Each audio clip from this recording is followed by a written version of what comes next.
And ఇవాళ mixer పెరుగు పచ్చడి చేస్తున్నాను చూడండి. పెరుగు అండి, 1 లీటర్ పెరుగు తీసి ఇలా ఇవ్వండి. పెరుగు ఇలా తరగలు లేకుండా కవ్వంతో చిలుకోవచ్చు, లేకపోతే ఇలా కలిపి పెట్టుకోవచ్చు అండి. ఇది మీగడ పెరుగు, బాగా తియ్యటి పెరుగే తీసుకున్నాను. దీంట్లో 1 టమాటా, పచ్చిమిరకాయలు, చిన్న అల్లం ముక్క అండి, కరివేపాకు పోపులోకి, కొత్తిమీర పైకి, కీరా అండి, కాఫు, క్యారెట్ తురుము, 2 ఉల్లిపాయలండి, అంతేనండి. దీంట్లోకి పోపు అంటే ఏమి వేయనండి, జీలకర్ర, కొంచెం ఆవాలు వేసి ఇలా జీలకర్రను ధనియాలు కచ్చపచ్చగా ఉన్నవి 1 పీసర్ వేసుకోవాలండి, ఎక్కువ వేసుకోవద్దు. 1 పావు స్పూన్ నెయ్యి వేసి చేస్తానండి. రుచికి సరిపడా ఉప్పు, పసుపు అంతేనండి. ఇప్పుడు చేద్దాం.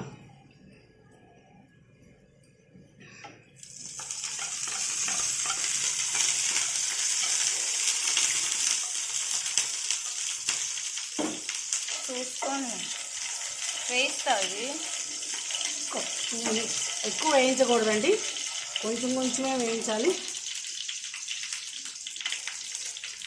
అన్నీ ఇట్లానే వేసుకోవాలి, లేకపోతే కొంచెం జీలకర్ర పొడి వేసుకోవచ్చు, కానీ దానికన్నా ఇలా చాలా టేస్టీగా ఉంటుంది.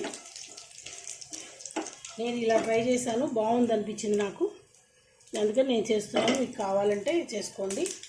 ఇవన్నీ పచ్చిమిరకాయలు, అల్లం ముక్క అండి, ఇవి కూడా కొంచెం వేయించుకోవాలి. కరివేపాకు,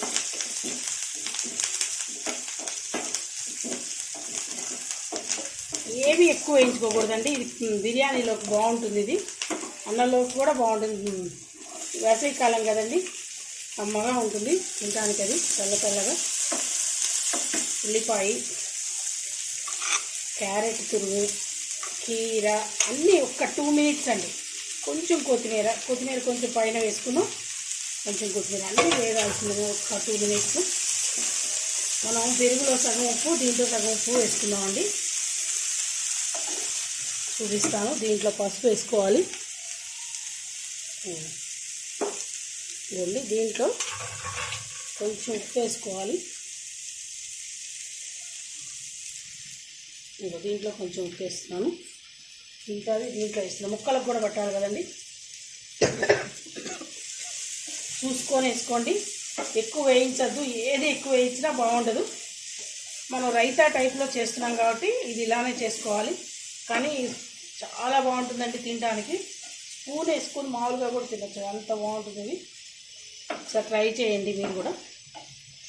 చూసారా, ఎక్కువ అక్కర్లేదు, ఉరికే దాన్ని ఉండాలి. ఆలుగడ్డలు, ఆనియన్స్ కొంచెం ఇది షాలో ఫ్రై అంటారు కదండి, అలా ఫ్రై చేసుకుంటే చాలు.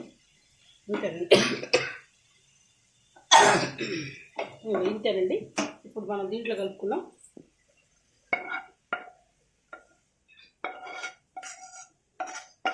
అసలు రుచికి బిర్యానీలోకి ఇది సూపర్ ఉంటుంది. ఒకసారి మీరు కూడా టేస్ట్ చేయండి, చేసుకొని.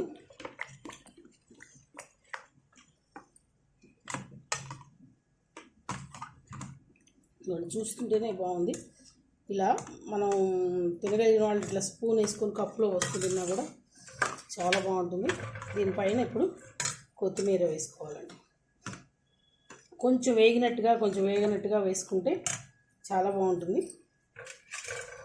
నేను మిరపకాయలు కానీ అవి ఏమి వేయలేదండి, అవన్నీ ఎక్కలేదు. ఇంతేనండి. క్యారెట్, ఆనియన్, కీర, టమాటా, కొత్తిమీర, అన్ని పచ్చిమిరపకాయలు, అల్లం వేసుకుని చేసుకున్నదండి. చాలా చల్లగా బిర్యానీలోకి టేస్ట్గా ట్రై చేయండి. Please like, share, comment and don't forget to subscribe to Bhargav Sharma బ్రాహ్మణ వంటలు. నమస్తే.